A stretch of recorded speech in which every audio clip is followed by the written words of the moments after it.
feel fat today. And now you feel fat today also. You're welcome. And now there's a podcast. We're rolling. Yeah. Micah Walsh, how we doing? I'm good. Thank you for having me. Yeah, I'm excited to have you on. Joe did your podcast, and I was like, I want to talk to Micah. Yeah, I'm happy. I'm happy to be here. Love it. Yeah, Love it. I had your lesser half on my own podcast. Yes. Yes. And I really enjoyed talking with him. So He's something. shout out to Joe Gorman. Yeah, friend of the pod. Yeah. Friend of the pod. Hold on. Friends with benefit of the pod. Yeah, friends with benefit of the pod. Some might even say it. Life partner of the pod. There we go. I'm sorry, I'm sweating awfully right yeah, now.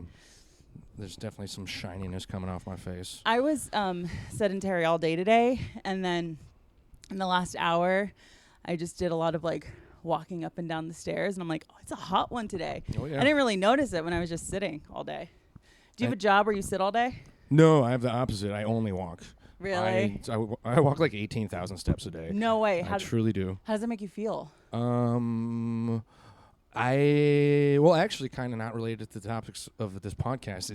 It's cool because that's literally the only exercise I ever do. No, that's great. My diet hasn't really, I eat garbage all the time, but I truly walk probably like 8 miles a day. Yeah, balance. Yeah, I'm a tour guide. Oh, no so way. I walk around. Do you have an area of the city that's a specialty? Rockefeller Center is where I work. So it's like, yeah. And I do not work for NBC, as a lot of people on my guests are like, so we're not going to meet Jimmy Fallon? I'm like, no. Oh, really? We are in the same building for sure. We are adjacent to fame, but it's like Art Deco, architecture, history type stuff. Here's where the Christmas tree goes, ice skating rink. And people think just 30 Rock. Right, yes. Yeah. So I make it pretty clear at the very beginning, so there's no disappointment at the end.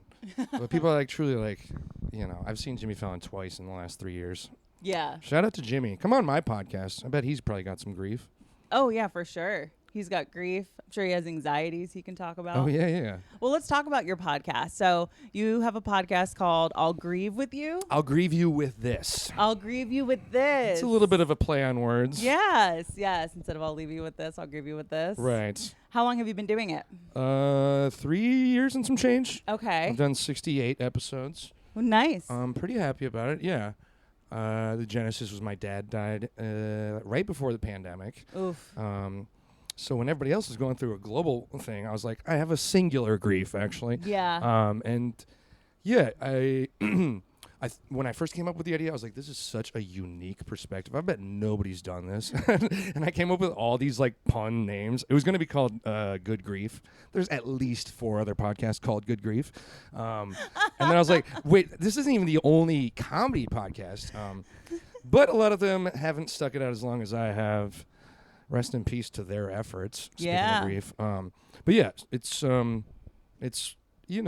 probably my biggest creative output at this point. Mm-hmm. My big get was I interviewed George Carlin's daughter about a year and a half ago, and he's one of my favorite comedians. Yes.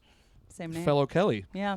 We're good. But yeah, that's been good, and that's, I had aforementioned Joe Gorman on, talking about his stepfather. Huge get. Yeah. Almost equal to the Kelly Carlin poll. Yes, Joe came on and talked about losing Steve, beloved father Steve. Yeah, and you were mentioned for your emotional support and other reasons. Mm-hmm. But yeah, so basically I asked people, like, tell me about the person you lost. Tell me about their sense of humor. Do you remember the first thing that made you laugh at the funeral? Or, because people are always saying stupid shit. Yeah. And then, sort of, mostly it's a launch pad for my own DIY therapy. It's like, why don't you come on? I'll ask you about your stuff, and then I'll trauma dump a little in the form of like punchlines. Right. But it's what I do. Do you have any grief that? Let me back up. Now that I do this podcast, people will sometimes come to me and they're like, "Hey, I want to promote something, and also I have like a dead grandma." And I'm like, "Oh, if you're digging into the recesses of your grief pool for an."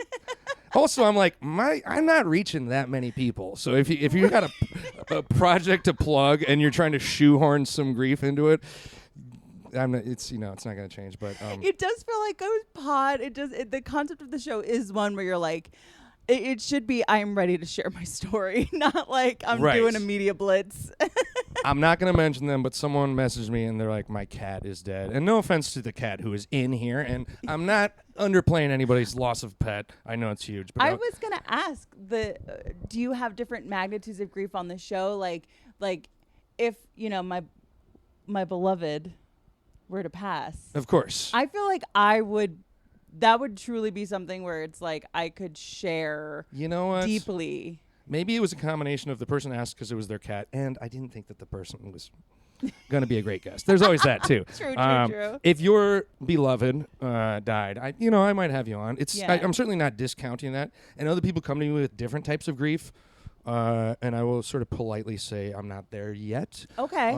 I did have. This was a sort of unique. I had Liz Glazer on, very funny comedian, and she told me about her wife's stillbirth and the preparation for having a kid, and then not having it, and then they did end up conceiving and having another child later on, but that was a little atypical.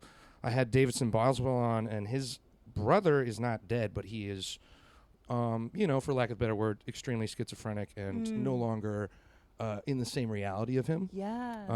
So yeah, I'm opening up the door for different types of grief, and I'm not gonna say no pet grief as a rule. It's not real. But it's more like and I mean, there's all sorts of loss. Of course, I mean, when you go back to the impetus of the podcast, losing someone like a father, I'm sure you had to be pretty far removed from that kind of instance to say that like someone losing a dog is at all comparable. Right.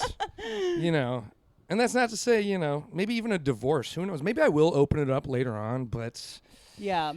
For now, it's mostly death. And then I guess maybe death of a loss of ideals or something, loss of a person. But it's mostly and it's fun. Well, if you have any, it's funny because it's hard for me to book because it requires me to speculate about. Yes. Like if I hear a comedian say something about my dead so and so, I'm like, oh. Yeah. When enough time has passed, I will ask them. But also, I can't just be like, hey, post to my story. Anybody want to come onto this shit? Because then I get people. You can never make those posts. You can never make those posts. I've learned the hard way, and it's actually worked out for me. The times that I have posted like, does anyone want to do the pod? Like, I haven't had to have anybody on where I was like, good grief, but I definitely, Grief I know, reference. good Sorry, grief. I couldn't pass my radar. I said I have a heightened sense of. Yeah, I'm like, did you say grief? Yeah, and it was just one of those things. But you can't really do those call to action posts like that. Let me ask you the question then. Do you have people that are like, hey, I love what you're doing, or I have, perhaps a relationship with.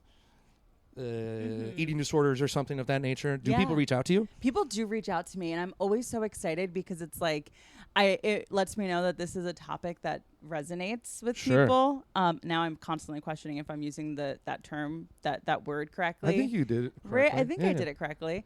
But yeah, so people do reach out saying like, I would love to talk about like my trials and tribulations with food. And my podcast is centered around like diet culture, people's relationships with food and various insecurities. But I've had people on that like, we don't even talk about food. Like, sure.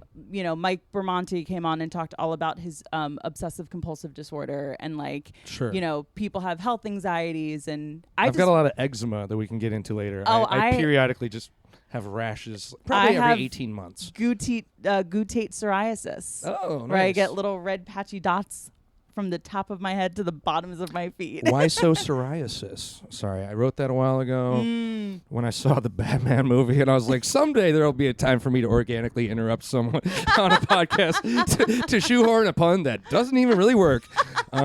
Okay, so yeah. My dermatologist, I've been seeing him for 10 years now, guys. I moved to New York 10 years ago, and I had such an affliction on my foot. I moved into my apartment, and I was like, I need to find a dermatologist. I feel like going to the doctors is the last thing people do when they move to New York. It was, if I had not gone, I would just still probably be leaking pus on my foot. Oh, awful. It was just, God, white people problems. Right, yeah. Those other people just have it so good. They have no idea what it's like. Right. But to have a skin affliction. Right. Oh, I would love to not be getting sunburnt.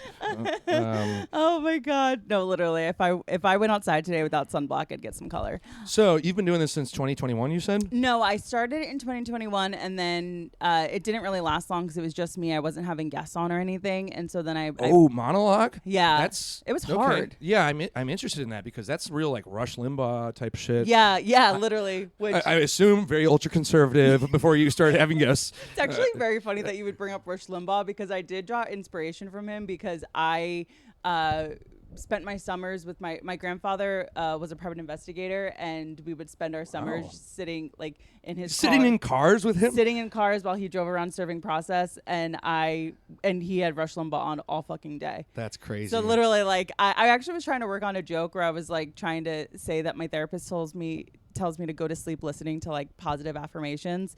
But as a child, I would nap in the car listening to Rush Limbaugh. Yeah. So my inner child is a hardcore conservative. Wow. But like I could never figure course. out how to make it work. But Yeah. literally, I would just like lay in the back of my grandpa's Lincoln, just like having Rush Limbaugh talk about how bad Ludacris is for America.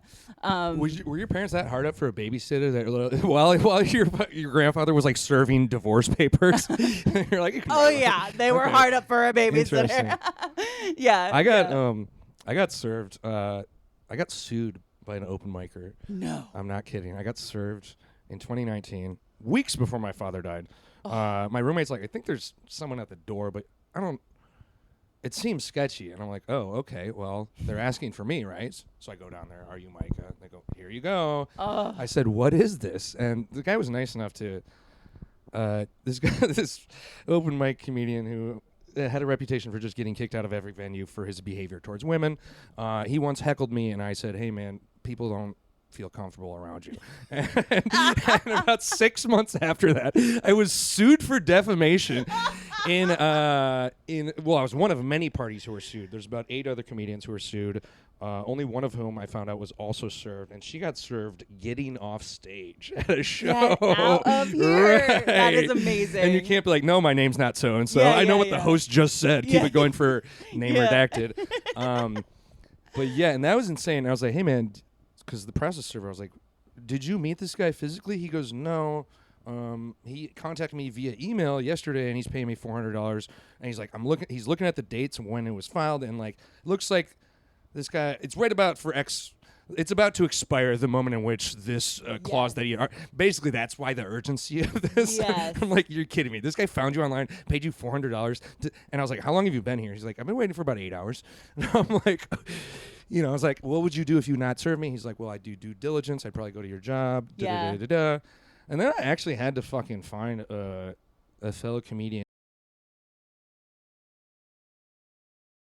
Maybe I shouldn't bleep him out because I'll take he was him out. nice enough to draft up the legal work for me to file a motion to dismiss. And he's like, but this is not mine. My name is not attached to Yeah, this. yeah. And I was like, thank you. And I had to get it fucking notarized and sent to the Oh mail. my God. And then, Well, now you can do ChatGPT for that. yeah. Anyway, sorry. I No. haven't thought about the last and only time I've been sued before. Literally. But that's so cool that you wrote your grandpa. Oh yeah, we would ride around and watch, basically serving divorce papers, Sure.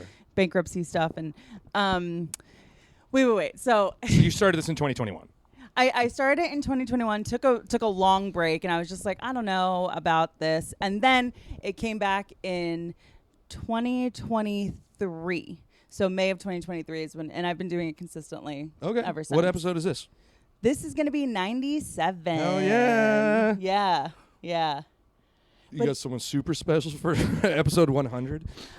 I might just do a solo up. Oh I yeah, might Rush do a Limbaugh style. solo- Go back to your roots. because I do have solo episodes. I forgot to Sure. mention. Yeah, Because yeah. it's like, having a podcast centered around having guests, it is very hard. Being like, how to produce this shit. Sure. Yeah. It's just like, damn, you want to get an episode out every week. Do you try to do yours weekly? Well, that's the thing is, mine really relies on grief and Yeah, a that's steady hard. supply of people who I think are funny as well. Yeah. Not to, so I would say this year's my most prolific year, and I've done maybe 25 episodes since January. That's still a great number. And out of like 68, that means the first 2.5 years, Yeah. I've really kicked up my production numbers. Give me 1 second. Finnegan, get away from the litter box. Sorry. Quite literally. Little shit. He's just eating cat poop. Yeah, get away from there. Yeah, but that's cool. I would like to release on a more consistent basis. I probably do 2 or 3 a month now. That's still really good. Like yeah. I've actually fallen into a habit just because like life gets away from you. It's that I feel like I have enough of a bank where I can do replay episodes. Oh, where nice. I take ones from the past and it's like this was my favorite from this time. Like that's not a bad idea at all. Yeah, because it helps you stay consistent with coming out every week. Sure. But also interesting because I also I don't really revisit my old episodes, but some of them I like a little better than other ones. Yeah. Some of them I'm like, wow, I was such a bad producer. I was not even listening to what people are asking me. I'm so in like, is it recording mode that I'm like missing people's jokes. Yeah. That type of shit. But that said, yeah, I do kind of want to revisit it. And thankfully I haven't had to do Mark Maron style, hey, so-and-so died, I'm going to repost that interview, but one of these days. Yeah, right? Oh my gosh, bound to happen. It would be particularly fitting for my thing. Yes. But that's cool, yeah.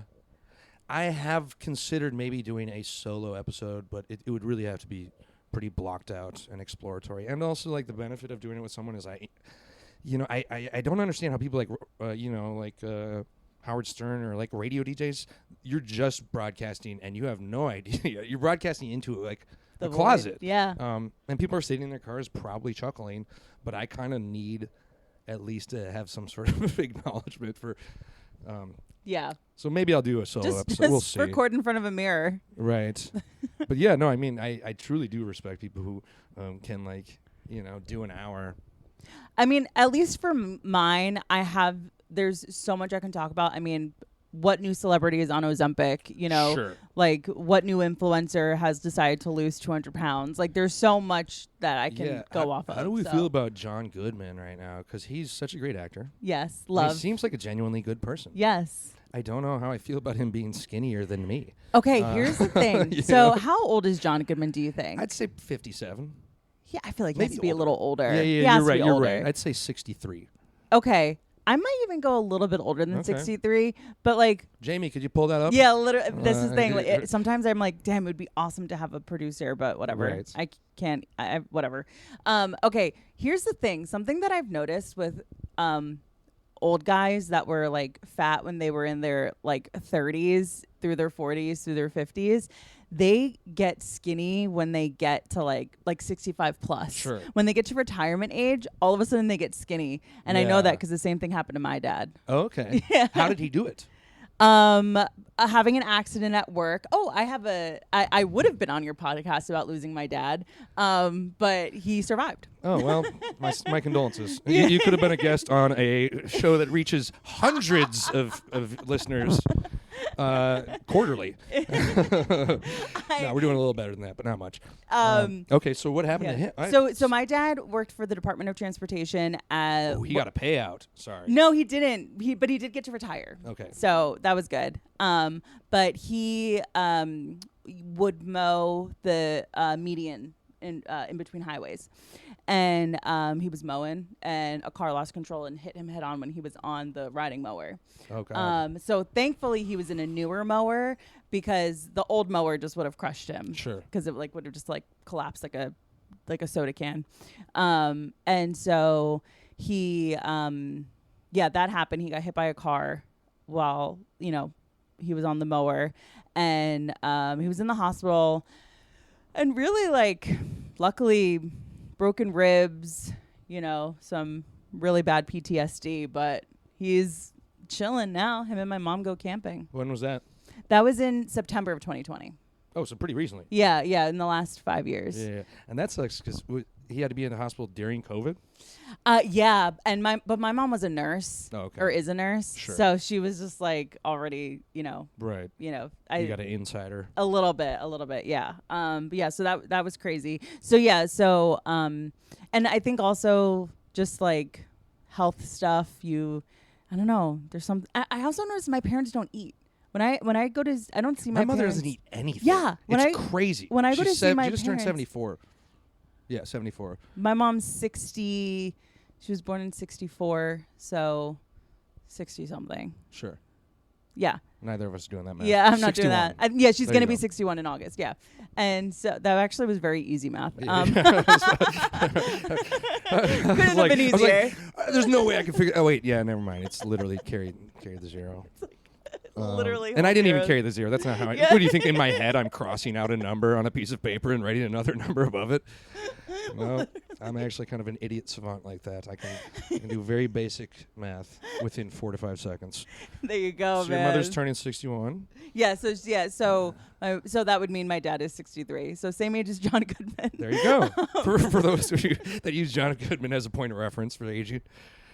And I go whenever I go to visit them, they don't eat, and Yeah. then when they do, it's at 4:00 in the afternoon. Right. It drives me nuts. But Yeah, yeah, my you mother said your will mom always doesn't be eat? like, "Finish this sandwich for me," and I was like, "It is a half sandwich." My mom's You're- Chipotle lasts her 3 meals. That's wild. Legitimately. That is insane. The food, the fridge never not has leftovers in it. That's crazy. Yeah. So yeah, I think Um, when you get older, you just eat less. You know who else is Al Sharpton? Yes. Who I have met several times, and I wasn't afraid to ask for a selfie. Yeah. And he's very thin. Yeah. I and think he had weight loss surgery. he had to have. He had to There's have. no way, because it was like overnight too. Yeah. Yeah. Interesting. I remember it was like when he got skinny, Star Jones from The View got skinny. Yes, right. You know, weight loss surgery. Interesting. But yeah. Fuck, what was I going to ask you? Fuck, I forget. Pod. I have a rash. Where are you from? I'm from Minnesota. I grew up in Oh. Duluth, Minnesota. Midwest. Mostly, yeah. What about yourself? Jersey. Oh, Yeah. right over the river. Yeah, right over the river. Yeah, I grew up in Duluth, and I started stand-up in Minneapolis, and I moved here, and now I live in Ridgewood, New York, which everyone has discovered is the coolest place in the world. They have. And I've been there for 10 fucking years. Stay away. I'm a white person who replaced someone a decade ago. You know what I mean? You're coming for me because you saw the guy from The Bear Likes Rolos. That motherfucker, Jeremy Allen White, I think that's his name, right? Yeah, that is his name. He said his favorite restaurant in Brooklyn, which it isn't even in Brooklyn. Not you even fucker. Brooklyn. It's like 4 blocks away from my house. And now people Yeah. are like waiting in line.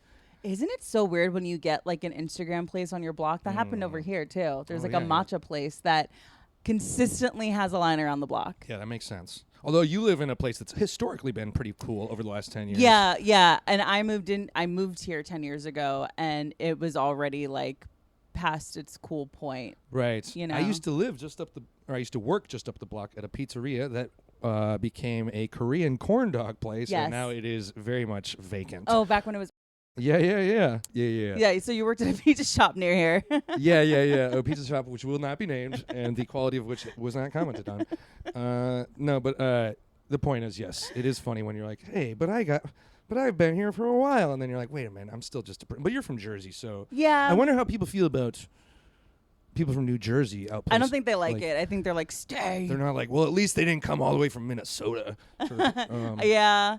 And I guess, and I don't know, I will say for this building, my landlady lived in the garden floor apartment. She raised her family in this building. So Sure. there was other white people in here when I Right. got here. And to the listener at home, this is not, it's adjacent to some pretty expensive condos, but this is definitely, it's still an old building. Oh, I'm sure yeah. you got in when it was nice and cheap. Oh, yeah. Where I live, I literally put a physical check into a slot that the owner's son, who is very much well into his 60s, he picks up every week. And I'm like, let's never change this. That's literally the exact same setup I There we have. go. Yeah. Every Yeah. month, I'm like, how you doing, dude? Right. Here's my check. Yeah, it's the best. It's the best. Having said that, I do fix anything that goes awry in this apartment. Like, Sure. I know how to, having a handyman dad, I know how to like fix the, intestines under the sink or in the toilet and, all that stuff. So I don't bother him. Right. You don't bother me, I don't bother you. That's what works. Nice. Okay, so if you're comfortable talking about it, I do kind of want to talk a little bit about like the pandemic was such a weird time, Mm-hmm. and for you to have had such a huge loss at that time, like I can't imagine what that isolation was like for you. Sure. So when did you lose your father? So my dad died in September of 2019, and then like 6 months later, the world shut down. And then I was truly isolated because I left New York City, and I have a bunch of siblings in Maine, and we had a small house about 40 miles outside Portland, where I went and took refuge for like 5 months, which was very cool. But it was also literally, well, actually, I was with my then girlfriend at the time, and then she went to Italy to see her parents, and it was a whole thing. But then I was like 4 months of like truly I'm in the woods. Yeah. I have a car. The nearest thing is a gas station that's like 6 miles away, Mm-hmm. and they stare at me like I'm a fucking alien because I'm wearing a mask. Yeah. Like an obvious Yeah. big city liberal. Yeah. Yeah. That was also funny because so it was isolating. I guess. And then I haven't even really processed these guys, but I lost 3 people in like the spring. Steve Whalen, who I'm wearing his shirt. Yes, Steve Whalen. Steve Whalen, Mr. Jokes, Oh, rest in peace. What Not a only a soul. great joke writer, but a really nice and kind human being. Such a kind human. He died, I want to say, in like March or April. Like Yeah. unexpectedly, he died in his sleep. He had epilepsy, Mm. but he died in a way that the whole city was shutting down. So they didn't even get an actually about a couple months ago, we had a 5-year celebration Wow. of life, and that was really great. And I got to meet his mother, and it was very emotional. She was a very great person. So he died, and then like a month later, my friend Grant died, who is a guy who I grew up skateboarding with, and he was a nice guy. But I don't know if you ever lose someone and you go, well, I'm not surprised. That kind of sucks when you're like, I don't know what I could have done to help this guy, but it sucks that when I got the phone call, I was like, oh. And my buddy, he's so Minnesotan, my best friend. He broke it in like such a Midwestern way. He's like, yeah, I got some not so great news. Grant died. I go, yeah, that is not great. Not so great. Right. Which was incredible. And then, unfortunately, a month later, the very first week of June, or perhaps July, I think it was June, my friend Chad Martin died. And Chad was like a mysterious black dude who lived in Minneapolis, and he had a big afro, and he was really fucking just a funny person. Everybody liked being around him. And we died. He was just like, he went missing, and then we found out that he was dead via Facebook.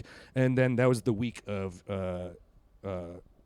George Floyd, which Oh, my obviously God. set the fucking city on fire. Yeah. And I love Minneapolis. I was watching from afar because I'm just in the woods in Maine. Yeah. But yeah, let me think. So yeah, it was like kind of. I didn't really think about their deaths up until like kind of more recently. Yeah. And then of course my dad was dead. And then anecdotal but worth mentioning, my father he donated his body to organ donorship and to science. Actually, the University of Minnesota was, like a cadaver for people to study. But COVID also shut down all academia. So they were like, hey, can we just keep him on ice, literally? Yeah. And we were like, sure. When you're done with him, cremate him. And that turned out to be like 15 months later. No way. Well, yeah. Super crazy. Yeah. Right? So that also delayed Yeah. because I didn't get the ashes for a year and a half, and they're like, oh yeah, no, Yeah. he's definitely dead. And it's not just he's not just intangibly somewhere else. Yeah. Yeah. But yeah, that was fucking insane. Damn. But yeah, so it was isolating, and then I was in Maine when I decided. Oh, and then like 2 years later, I went on a trip with my mother, and we spread his ashes. A bunch of funny shit happened. Where did you spread his ashes? He's from Chicago, and my mother's from Iowa, and they met in Wisconsin in the 1970s. So we went to this small town in Wisconsin where they lived. We went to Rockford, Illinois, where they lived. We went to the very first apartment that they had shared together. That's so sweet. We went to the house they lived in the 1980s, and that was funny because my mother was like trying to get me to spread his ashes, and it was so clearly occupied because the garage is fucking open and there's like like music coming through the windows. Yeah. And I'm doing I am like discreetly like shaking it on their like azalea bushes, and then my mother, God bless her, she goes, you know what? I wonder what it looks like inside. I used to live. I'm gonna go check, and she just walks up and knocks on the door while I'm like spilling it all over my pants, trying to like, gracefully like wrap my father up. And then she's just like, hello, I'm Gene Walsh. I lived here in the 1980s. Can I come inside? And the woman was like, Were they nice? She was like, you're Gene Walsh? I bought this house from you. It was the same people. Oh, that's amazing. And it was very funny, but I'm like, oh yeah. So anyway, after doing all that shit, a couple other funny things happened. I hadn't done stand-up for like a year and a half, and I got back to Maine where I was, and I was like, I should write some jokes and do some local open mics. And I just did exclusively stuff about that and my dad being dead. Yeah. And I was like, oh my God, this is fun. Comedy's fun again. Yeah. And then I moved back to New York, and and really started doing the podcast more, and that's about it. you know. Okay. So, because I was actually going to ask, like, what kind of got you out of that isolation? Because you went to so when you went to that cottage that you were alone in, was that because your dad died or because of the pandemic? No, because of the pandemic. Yeah, I Okay. should clarify. So I was in New York, and I was still working my job. It wasn't. No, that would be crazy if my dad died, and I was like, I need to go to the woods. I'm gonna be like Thoreau. I'm like, I just ghost out of my room. I'm looking for a sublet for ... No, I left because New York City shut down. And Yeah. if you recall, it felt very post-apocalyptic. Oh yeah, I sat right here. When we left, we were unsure whether or not we were be able to cross the state border, because that was the level of paranoia. Yes, it was crazy. So I rented a car and I fucking just ghosted out on my fucking lease, which I overstayed by like 3 years anyway. So it was verbal, and I didn't Yeah. feel bad because my landlord was a terrible woman who would, shout at her daughter all the time. So anyway, yeah. So then but no, I didn't go to the woods purely for grief purposes. It was because the world was shutting down, and I thought like I need to be closer to my family. Yada yada yada. Yeah, of but it course. was also very isolating because I was truly like, oh, I'm gonna wake up and, I started a garden and but Yeah. that's about it. Yeah. When you truly are like, there's only so many hours you can stare at your phone. Mm-hmm. Did you find gardening therapeutic? It was great. Yeah, I grew watermelons. Oh, that's Fucking felt great. awesome. Had some zucchinis, some Reap what you sow. cucumbers. Yeah, it was good. Did you shroom at all? Did you do any did drugs? I eat mushrooms? Yeah. I do like to eat mushrooms, but at the time I didn't really have access to it. But I do when I do want to reconnect with even like dead people or just think about my dad in ways that are like I will like microdose and just like sort of I don't know That's nice. walk around. It sort of helps me zoom out on my day-to-day anxieties. Yeah. When you're Yeah. like, oh wait, I'm just a fucking dot on a piece of rock and I'm gonna die someday. Yeah. But no, I didn't. Did you shroom out during the pandemic? I didn't shroom out during the pandemic. I mean, I'll take shrooms when opportunity presents itself, but usually like a very low dose. Yeah. Nothing to like. I saw My Chemical Romance in concert over the weekend, Oh, nice. and I thought like, oh, a nice little microdose would be so nice right now. But like, I'm also fine being sober and not having it. So Sure. And you've probably heard that people are now using ketamine to treat yes, depression and I PTSD. have heard that. I've never ventured down that path. Have you? Not in a professional capacity. I have I Yeah, have done same. ketamine before. Yeah. But like I've been to a gay club. Okay. Right. But I mean, there certainly is something to that because I think that a lot of emotional pain could probably use some psychic healing. You know what I mean? Yeah. And a lot of that shit you're gonna instinctually probably bury, like course. when shit happens to you and you're like, man, this shit piled up so quickly I actually don't have time to deal with it. Yeah. I'm just gonna put my head down and work and then have a panic attack in a year. Yeah. You know what I mean? No. For me, when I have a horrible anxiety about something traumatic that's happened, I just eat through it. Like Sure. I'm just like, okay, time to Yeah. fill this void with calories. Right. Yeah. you know? Yeah. No, I don't know if it was the pandemic or my father's death, but yeah, about 6 months after my dad died was when I was as large as I've been. But also, I was in the woods, and unfortunately, New York City is most of my exercise walking around. Yeah. And I was like, oh, I went from 18,000 steps a day to like 2,000. Yeah. And 2,000 is still kind of a lot when you're alone in the woods. Right. And I'm truly just walking up a highway and then turning around and walking down the shoulder, Yeah. Yeah. looking like an insane person. Oh God, nothing more demoralizing than walking in a non-walkable city. Yeah, like, what is this guy hitchhiking? I'm like, no, I'm actually just walking back to my house. Yeah. Get in your car. Okay.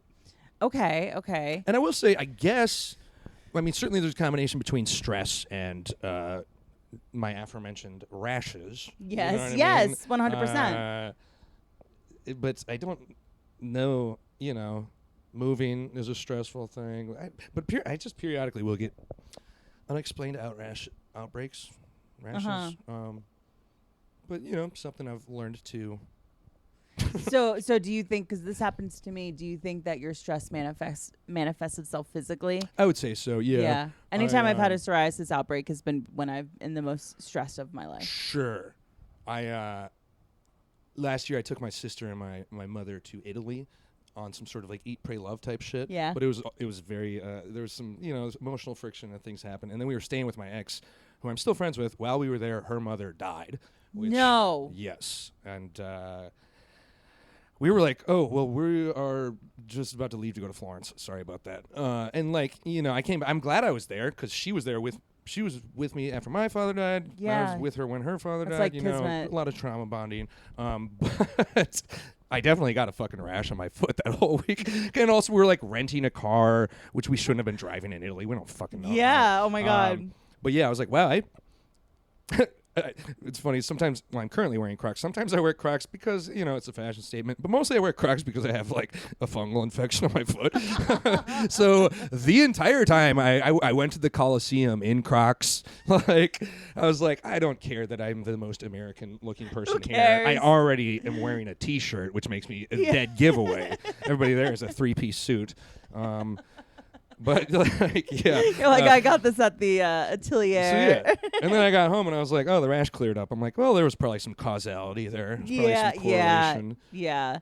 Your feet are just not happy when you are under emotional distress. Right. And one time I actually did finally go get a allergy test, and it was one of those tests where they're like, we're going to put a patch on your back and you have to keep it dry for 72 hours, and then we'll peel it off and we'll realize that you are allergic to the adhesive that is in this bag. So now you have a patch shaped rash. You ever have a perfectly rectangular rash? You're like, oh, cool.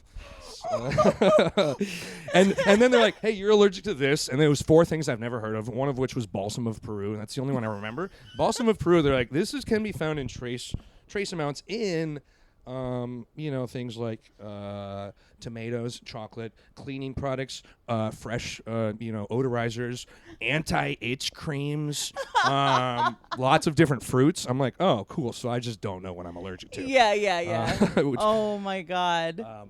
But yeah, so every now and then, speaking of, experimenting with drugs for psychic healing, recently I was like, I should try Kratom. They sell it over the counter at a fucking gas station, and that's good enough for me. Yeah. And I got a little bottle of it, and I drank a small amount, and I didn't really feel anything, but I got extremely itchy, and then I woke up the next day, and I had a rash all over, like, half my body. I went to my dermatologist on some, like, hey, can you see me today type of thing. Yeah, emergency. And then I had to tell this fucking, like, 76-year-old what Kratom is. And then I'm like, I actually don't even know. It's a Southeast Asian herb. Root? Yeah. But yeah, I hear it's pretty addictive. So honestly, it's you're probably a good honestly thing that I'm allergic to it. Yeah, your body, like, it's like when someone's allergic to alcohol. It's like your body is just like you cannot have this. There might be a greater power. There might be something in the universe, but something is telling me like, Yeah. hey, stop putting this in your body. Yeah, right. And I'll be Kratom has been popping up a lot on my algorithm of people talking about their Kratom stories and how they like didn't realize that they were ingesting something so highly addictive until they were drinking like 10 little vials a day of the feel free. That is what I had. That's what you had. Yeah. Dude. Although I don't actually, because I don't know. Clearly, it's not regulated by anything. Yeah. And there's no, believe it or not, there's no ingredient listing on the bottle. So I was like, oh, maybe there's some balsam of Peru in this. I'm trying to like find out what it was. And I'm like, of course there's no. And then I Google like what's in fucking Feel Free. There's nothing. And I was like, well, I'm allergic to something that's in this particular brand. So maybe I'm not allergic to Kratom. Maybe I just haven't found the right strain. But that particular one, I was like, this fucking sucks. Apparently like kids that are under the age of 21 are getting into it. And then like, this one guy posted on TikTok how he was walking into a gas station and this like 16-year-old was like, hey, can you get me a thing of Feel Free? And he's like, no, I'm not buying you I'll buy you food. I'm not getting I don't even know what that is. And then he asked the gas station attending about it. And she was apparently like, yeah, this stuff, it's like, it's not regulated. It's over the counter. And people are coming in buying it by the case. That's insane. And drinking like a case a day. Right. Yeah, it's like apparently it has as it's like taking an opiate. Sure. So people end up getting addicted to heroin because of it. People actually, yeah. Wow, interesting. Yeah. And conversely, people use it as a sort of a methadone substitute when they're trying to get off of heroin. Yes. So maybe I knew that, and I was like, I didn't know that when I've had one. I didn't know that, and I was just like, oh, a little relaxation, because like Right. it's weird, because it's like it's sold to you as like, if you want to relax, you can relax. If you want energy, you'll get energy. So I'm just like, Sure. oh, this is perfect. yeah, it's And a then- cure-all, and then you're like, oh, Yeah, and then I'm Uh, like laying in bed like I can't talk. Yeah. sure. Then Do you I'm- have any like lesser vices? Like, do you have to have coffee every day or stuff? Oh, like that? every Yeah, day. I same, have to of have course. coffee every day. I was traveling yesterday, and because my flight was at 6 a.m. and then I slept the whole flight, and I didn't like get back into New York until like 5 o'clock. I was like on the street, and I'm like, oh my God, I'm getting a headache because I haven't had a chance to have a coffee all day. So literally at 5 p.m. yesterday, I had a maintenance cup, I Right. call it, just so that You're I like, don't. just so your hands stop shaking. Yeah, just so I'm leveled out. Yeah. Wow. It's awful. It doesn't even have the properties of keeping me awake. It's just like Right. clearly a means to an Yeah, end. it does kind of suck. Where I'm like, oh, this is like a need. I I don't like know. that I need to be maintained like a fucking machine that needs oil. I you know, but I just can't envision myself without coffee. No, me either. Never. I really can't. Let me ask you this. Yeah. Did you travel for the My Chemical Romance I did. concert? Where I did you see did. them? You go to the I Sphere did. or something? I went to Dodger Stadium. Oh, Yeah. okay. So I have a buddy pass where I can fly United anywhere for free on standby. Yeah. So there has to be seats available. That's awesome. It's pretty You sick. flew for free? I flew for free. Holy shit. Yeah, so I flew for free, and you can check out my TikTok. I do an 8-minute and 40-second recap of my weekend. Oh, nice. And I basically, so because my brother works for United, he was on the pod. I can fly standby. And when I got to the airport on Saturday morning, it was a 7 a.m. flight. The flight was full, and I was like, there's no way I'm getting on this plane. And then 15 minutes before the doors were going to close, they were like, Kelly? I'm like, Nice. oh my God. And it was a good seat too. It was like in premium economy. So it worked out really well. And then I landed and went on just like a reselling site. And the ticket I got was on the floor. And I'm like, for this price, this is probably fake. But I'm going Okay. to try. I'm Was just that going to good? do it. I paid $228 Wow. for a floor seat Yeah, at Dodger Stadium. Yeah, that's great. And it's like, I told myself, because I'm flying across the country, the most I'm willing to pay is $300. So the fact that I got like in under that, I was like, okay, this thing is definitely fake. But I got in. It was great. That's awesome. Yeah. That's also a real dice roll to fly there without a ticket already in advance. But I guess it'd be even more problematic if you just can't get on the plane. Exactly. like- So you have to do everything, and you have to also wait till you land, because I have flown standby before where like everything's great, we're in the air, and then all of a sudden we're diverted to Cleveland. Right, and you're stuck. And like United doesn't have to get you home when you're standby. So it is kind of like you play by their rules, and I'm like, I live by the sword, I die by the sword. If I decide to do this and I get fucked, that's on me. Sure.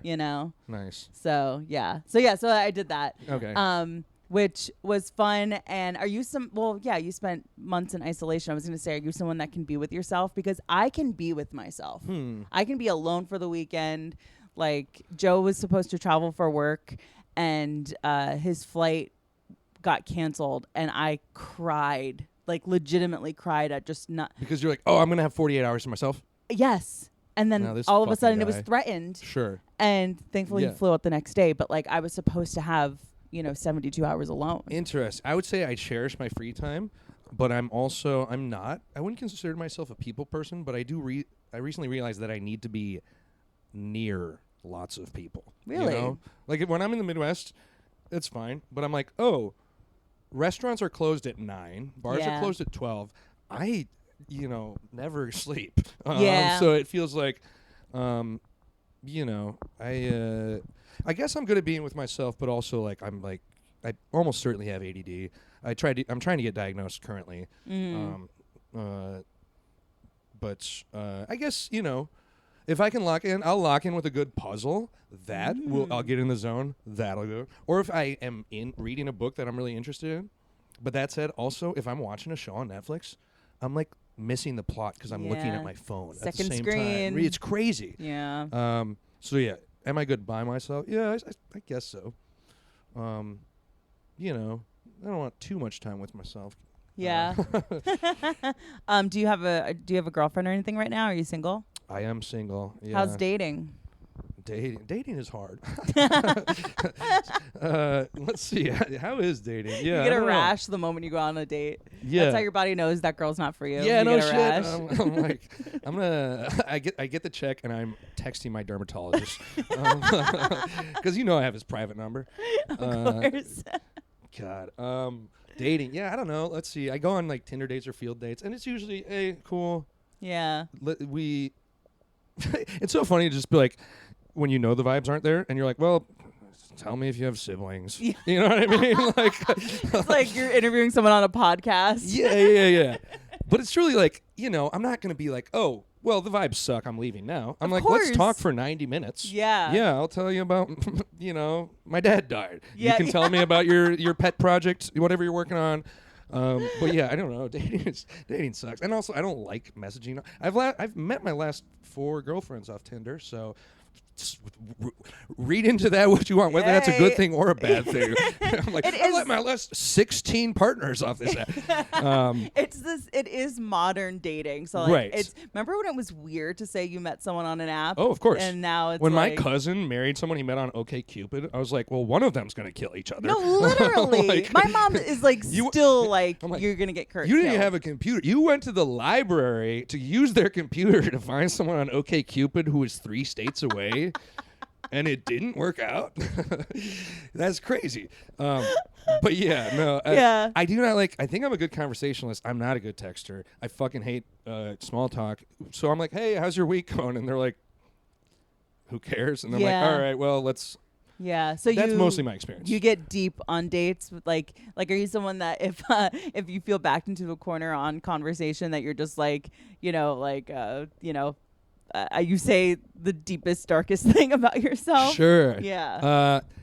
I hate to shoehorn material into this, but this is a joke that I Please. don't do anymore because I never got quite the laugh that I want. But my joke was a fun thing to do on a first date if you aren't a recovering alcoholic is if the date sucks, pretend to relapse. And then you really don't have to worry about like any follow-up. Yeah. And then the date has like a good story of like, oh my God, I went out with this guy and he relapsed.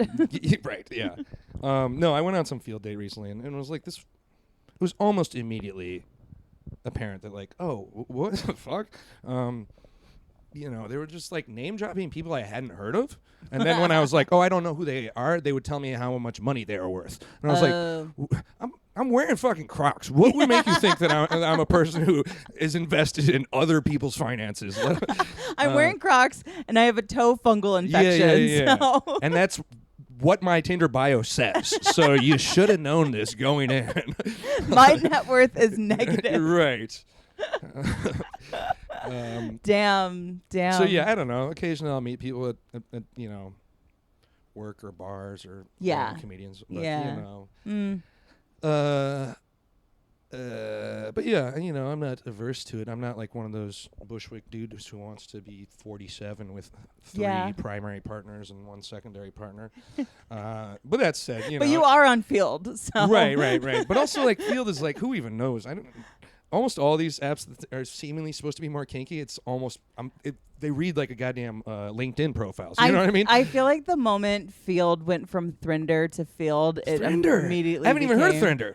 But believe it or not, I figured out what it means just by the powers of my mathematics. Field was Thrinder, but then Tinder sued them because of the name. Oh, so Field is interesting. Yeah. Well, Field's better anyway. Playing the field. Yeah. Thrinder is so limiting. Oh my God, Field playing the field. Right. Oh my God, I was like Field. How about this one? Tinder is because you make a fire with a match. I thought like fire, spark, like Tinder. That's like wood. Yes, I know Tinder is wood, but like you make a fire with and then there's a match. You know, it's a whole thing. with a match. That's good. Well, then what's Bumble's excuse? Yeah, what the fuck is Bumble's excuse? I've not gone on many a Bumble date. I feel like all the things that people are like, oh, Tinder used to be the one for you know. Oh yeah, they and then always it's this one. starts. And then I'm like, people are like, oh, you got to go on to Hinge. And I'm like, everybody here's just a sad person trying to be a little less alone. Yeah, that's really what it is. But that's yeah, really I mean, what it is. The cool thing about living in New York is like, well, in Duluth, I'm like, you know, I see the same fucking people all the goddamn time, which is fine.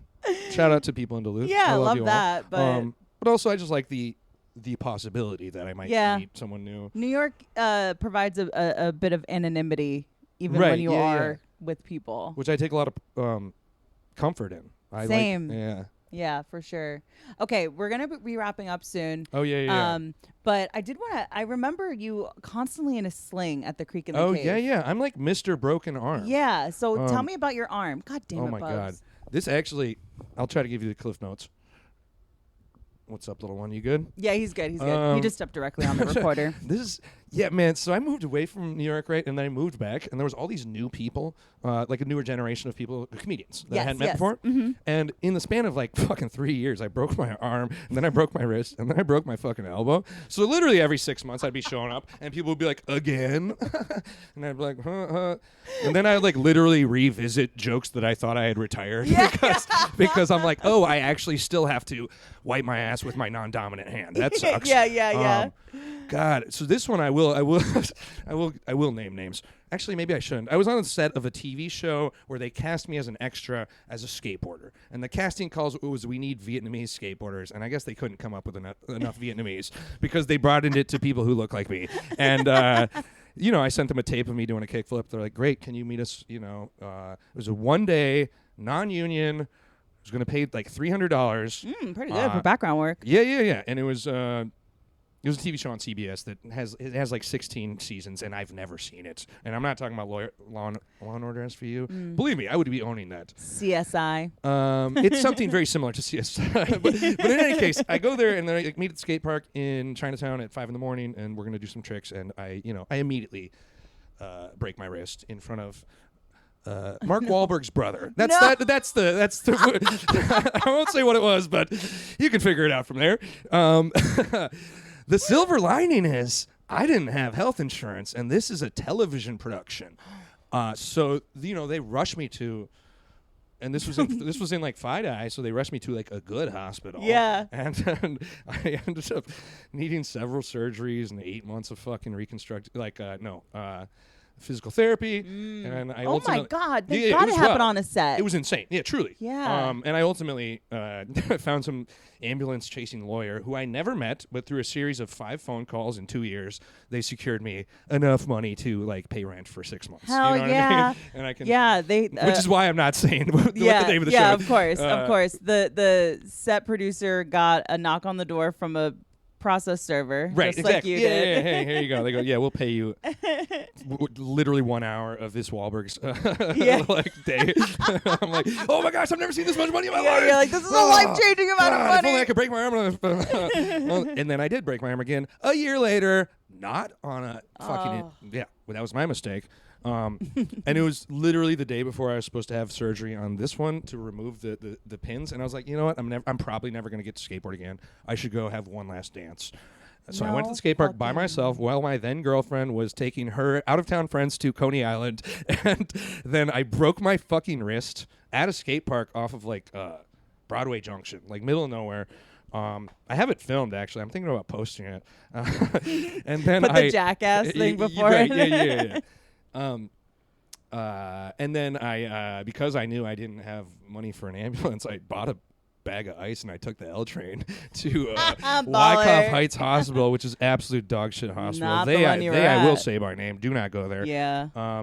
And then they fix that one up, and I'll wrap this up because you didn't know how much of a can of worms you opened up by asking about my bodily trauma. And then in October, I not skateboarding.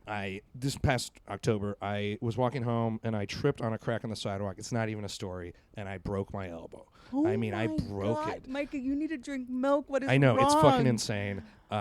It's truly insane. But so that one, I break my elbow, yada yada yada. I go get surgery. They put the pins in there, right? Mm-hmm. And that's fine. 6 weeks out, I'm healing.